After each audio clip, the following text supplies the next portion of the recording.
Will McLemore, president of McLemore Auction Company.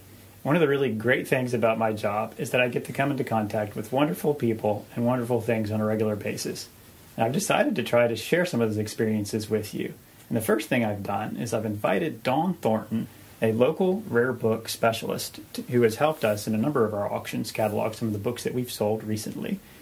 I've asked her to come and tell us about 2 books that she's found in our October 2010 auction that were particularly interesting. Hi, Will. Hi, Dawn. Good to see you. Good to see you, too. I was really glad to come upon these books in the auction. You know, when you're looking at auction lots, especially online, when you're not there in person, you want to try to find out as much information as you can about each individual book in the lot, whether it's examining the spine or coming into McLemore auctions to examine them firsthand. What I found when looking at this one particular lot was a book labeled Gentleman's Magazine, and that immediately raised a flag for me because I knew that Edgar Allan Poe had been the editor at one time. When you go through and look at this volume, you find it is a compendium of 12 monthly issues of this magazine, a year's worth, all bound together in a contemporary binding. These kind of magazines were typical in the 19th century and would include such things as sheet music of contemporary songs that you could play and sing at home. It would include short stories, book reviews, and even fashion plates, which would illustrate the women's fashions of the time, kind of like today's fashion magazines do. The most interesting thing about this particular volume, as I suspected, there are 6 first printings of Edgar Allan Poe short stories, including the very first ever detective story, The Murders in the Rue Morgue. And you can see here, it's got the title and then his byline, Edgar A. Poe. Poe established the detective fiction genre as well as the horror genre of short story writing. And this story introduced a detective protagonist that would influence everyone from Sherlock Holmes to today's Law & Order series. So it was really special to find that in here and raises the value of the book considerably.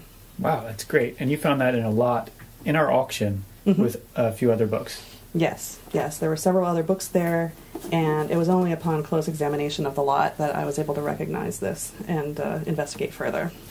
Great. So you never know what kind of buried treasures you're going to find. That's for sure. What else do you have for us? Well, this book is a different case. It just goes to show that a book doesn't have to be a first edition to be valuable. This is more of an art lover's book.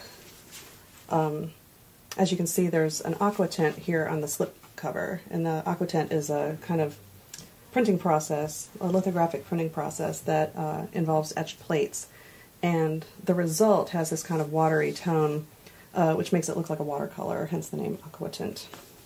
The book itself is a retelling of a 2nd century Greek romance, Daphnis and Chloe. What makes this particular edition special is that it was commissioned by the Imprint Society in 1972, and what the Imprint Society was specialized in is issuing classic tales in more of an artistic form. They concentrated on details like the quality of the leather on the binding, to the quality of the type, the paper, and of course these wonderful artistic illustrations. That book is signed, correct? It is. You can tell there's a colophon in the back, which basically is the publisher's statement giving all the details of how they published the book, the kind of paper they used, the kind of type they used, and it's signed by the illustrator, who was a famous Swiss illustrator in the 20th century known primarily for fairy tales. What a beautiful volume. It is, and it's been nicely preserved in the slipcover. Thanks so much for coming and telling us about these 2 books that you found in our October auction. You are so welcome. I hope to have you back again soon. Thanks.